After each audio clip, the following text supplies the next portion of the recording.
Chapter 17.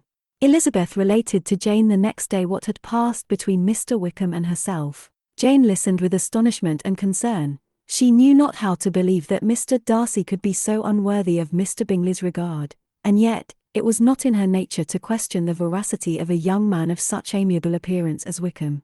The possibility of his having endured such unkindness was enough to interest all her tender feelings, and nothing remained therefore to be done, but to think well of them both, to defend the conduct of each, and throw into the account of accident or mistake whatever could not be otherwise explained. They have both, said she, been deceived, I dare say, in some way or other, of which we can form no idea. Interested people have perhaps misrepresented each to the other. It is, in short, impossible for us to conjecture the causes or circumstances which may have alienated them, without actual blame on either side.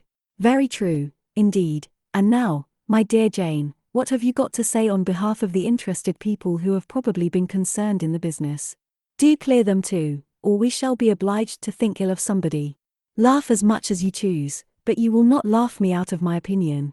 My dearest Lizzie, do but consider in what a disgraceful light it places Mr. Darcy, to be treating his father's favourite in such a manner, one whom his father had promised to provide for. It is impossible. No man of common humanity, no man who had any value for his character, could be capable of it. Can his most intimate friends be so excessively deceived in him? Oh, no.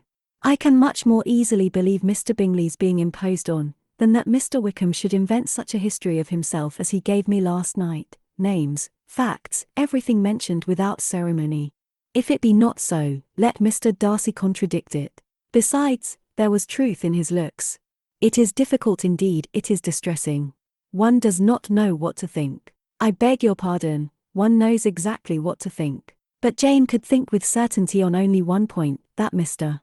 Bingley, if he had been imposed on, would have much to suffer when the affair became public. The two young ladies were summoned from the shrubbery, where this conversation passed, by the arrival of the very persons of whom they had been speaking. Mr. Bingley and his sisters came to give their personal invitation for the long-expected ball at Netherfield, which was fixed for the following Tuesday. The two ladies were delighted to see their dear friend again, called it an age since they had met, and repeatedly asked what she had been doing with herself since their separation. To the rest of the family they paid little attention, avoiding Mrs. Bennet as much as possible, saying not much to Elizabeth, and nothing at all to the others.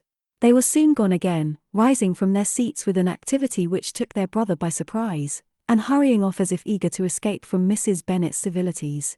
The prospect of the Netherfield ball was extremely agreeable to every female of the family. Mrs. Bennet chose to consider it as given in compliment to her eldest daughter, and was particularly flattered by receiving the invitation from Mr. Bingley himself, instead of a ceremonious card. Jane pictured to herself a happy evening in the society of her two friends, and the attentions of their brother, and Elizabeth thought with pleasure of dancing a great deal with Mr. Wickham, and of seeing a confirmation of everything in Mr. Darcy's look and behaviour.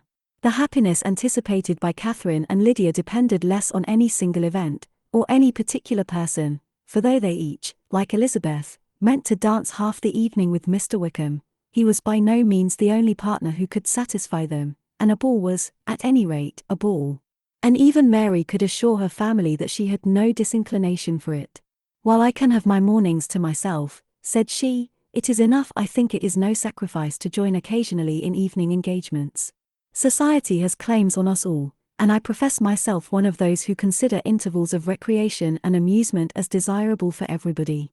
Elizabeth's spirits were so high on this occasion, that though she did not often speak unnecessarily to Mr. Collins, she could not help asking him whether he intended to accept Mr. Bingley's invitation, and if he did, whether he would think it proper to join in the evening's amusement, and she was rather surprised to find that he entertained no scruple whatever on that head, and was very far from dreading a rebuke either from the Archbishop, or Lady Catherine de Bourgh, by venturing to dance.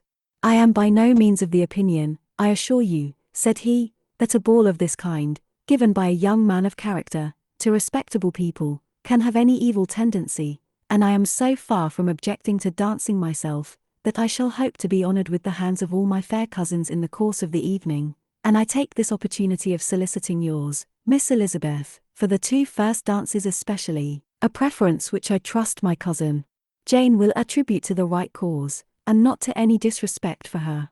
Elizabeth felt herself completely taken in. She had fully proposed being engaged by Mr. Wickham for those very dances, and to have Mr. Collins instead. Her liveliness had never been worse timed. There was no help for it, however. Mr. Wickham's happiness and her own were perforce delayed a little longer, and Mr. Collins's proposal accepted with as good a grace as she could. She was not the better pleased with his gallantry from the idea it suggested of something more.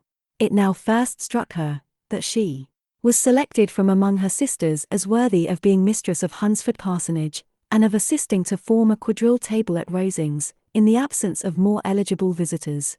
The idea soon reached to conviction, as she observed his increasing civilities toward herself, and heard his frequent attempt at a compliment on her wit and vivacity, and though more astonished than gratified herself by this effect of her charms, it was not long before her mother gave her to understand that the probability of their marriage was extremely agreeable to her. Elizabeth, however, did not choose to take the hint, being well aware that a serious dispute must be the consequence of any reply. Mr. Collins might never make the offer, and till he did, it was useless to quarrel about him.